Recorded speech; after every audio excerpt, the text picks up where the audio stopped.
Nesse vídeo eu quero falar com vocês sobre o Ceará que tem interesse em um atacante, né, no mercado. Vou falar aqui sobre a opção do Jajá, que está atualmente no futebol europeu, do próprio Lautaro Dias, que pertence, né, ao Cruzeiro, que pode fazer essas duas funções que o clube precisa, seja, né, um ponta, um meia de criação, um falso 9, seria essa aí a expectativa do Lautaro Dias, que eu sou torcedor do Cruzeiro, já acompanho os jogos dele desde o ano passado, onde não tem conseguido jogar. Tem uma razão para isso, né, dele não tem sido aproveitado atualmente, e vale lembrar também que outros 5 clubes da primeira divisão e outro da Série B já havia procurado o Cruzeiro por empréstimo desde junho e até agora ele não foi liberado, né, que também me surpreende. Vou trazer todos os detalhes aqui para vocês. Só antes, aproveite aqui para deixar seu like, se inscrever no nosso canal. Me chamo Gustavo, esse aqui é o canal Futebol Team. Bora chegar a essa meta de 22 mil inscritos aqui no YouTube, para a gente continuar também trazendo mais notícias e atualizações do vovô para vocês, combinado?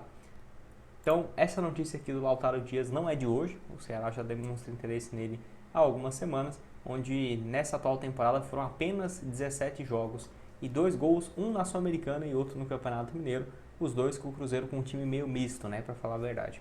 Nesse ano só fez 5 jogos na Série A, ou seja, poderia se transferir para um outro clube da primeira divisão sem muitos problemas, e aí nessa história já apareceu, né, o Vitória, o Bahia, o Ceará, além também do Mirassol e do, qual foi o outro clube? O Red Bull, né, se não estiver enganado, que procurou a situação, mas sem proposta oficial, além do Atlético Paranaense na Série B. E o Cruzeiro não teve interesse em emprestar o jogador, o que eu acho que estava esperando para chegar algumas contratações para esse setor, para o ataque em si, seja meia, ponta, enfim, muito mais um ponta mesmo, não que o Lautaro Dias vinha fazendo essa função, né, pela Raposa, e eu vou explicar daqui a pouco. O último jogo dele foi contra o Botafogo, mas ele entrou 1 minuto nessa vitória. Tinha 8 jogos que ele não jogava desde quando o Cruzeiro voltou, né, para a Copa do Mundo. Ele só entrou 1 minuto, então claramente fora dos planos. Foi titular no jogo contra o União, na Sul-Americana, Cruzeiro com time reserva, e aí antes também contra o Fortaleza, naquela ocasião, né, o Cruzeiro havia ido com um time misto aqui também.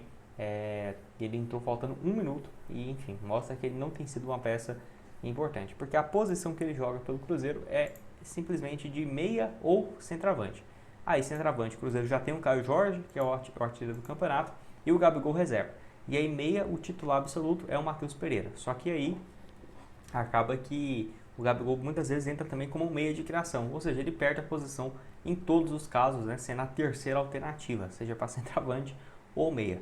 E aí, quando vai para a ponta, ele não tem a intensidade que o técnico atual do Cruzeiro gostaria, tanto que se a gente observa o mapa de movimentação dele com o Diniz, ele jogou muito como um ponta, por exemplo. Em 2025, muito mais centralizado com o técnico do Cruzeiro, né? Então ele entende que ele não tem essa intensidade para ir marcando as pontas e ter muita velocidade para sair jogando. É um ponto aí que o Ceará deveria analisar qual vai ser a função dele, né? Se vai se jogar realmente centralizado, acho que ele é bem pior do que o Pedro Raul, acho que não brigaria para ser titular. Um segundo atacante, talvez. Agora um ponta, eu não vejo com muitos bons olhos não. Até porque no próprio Independente Del Valle, os bons momentos dele foram muito mais dentro da pequena área mesmo. Tanto que se você for ver aqui, o desempenho dele caiu bastante desde quando foi contratado. Valor alto, né? Foi mais de 15 milhões, quase 16 milhões de reais.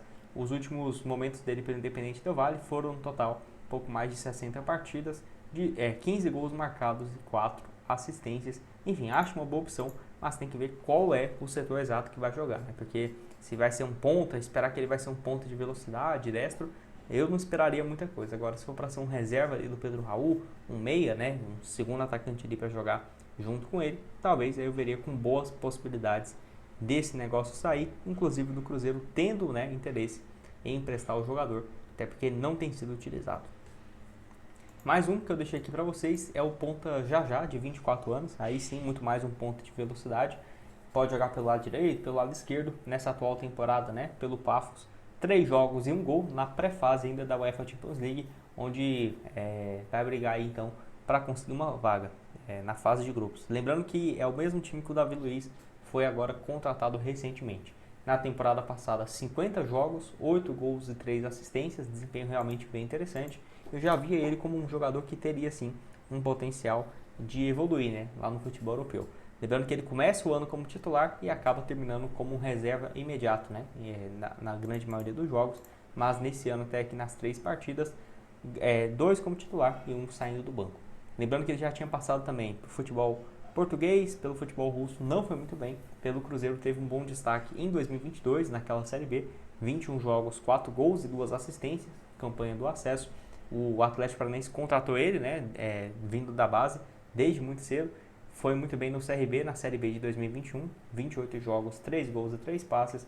E aí foi emprestando o jogador, onde pelo que eu vi aqui assinou em definitivo mesmo com a equipe do Pafos, possivelmente com o Furacão mantendo um percentual de olho numa venda futura. Está avaliado em 6 milhões e meio de reais, não é um valor tão alto assim, e tem, né, contrato até maio de 2028, né, 2028, então mais 3 temporadas basicamente pela equipe. Tá aqui o desempenho dele, ponta esquerda, ponta direita, muito mais um cara de velocidade mesmo, né, a liga lá do Chipre, ano passado também por outras competições, a Conference League e a Europa League, além também desse ano, né, a pré-fase da Champions. Pode deixar sua opinião aqui embaixo nos comentários, o que você tem a dizer. Dá pra ver também que os bons momentos dele, tanto pelo Cruzeiro quanto pelo futebol lá do Pafos, né? É muito mais a posição aqui, ó, ponta esquerda, chegando muito pelo meio, ou ponta direita, caindo muito para dentro também. Eu acho um bom jogador, viu? Sinceramente, não sei se titular absoluto, mas brigaria por essa posição. Pode deixar sua opinião aqui embaixo se você concorda comigo ou não. E para terminar aqui, teria uma outra opção que é o Luca Orellano. Eu acho uma baita alternativa, chegaria para ser o titular na posição. 25 anos, caro, né? Avaliado em mais de 20 milhões de reais, jogando pelo Cincinnati FC. Lembrando que ele já tinha passado pelo Vasco, foi comprado por quase esse valor mesmo, 15, 20 milhões, na temporada de 2023, onde não conseguiu muito bem, né? O Vasco ali em crise e tal, não conseguiu se destacar tanto assim.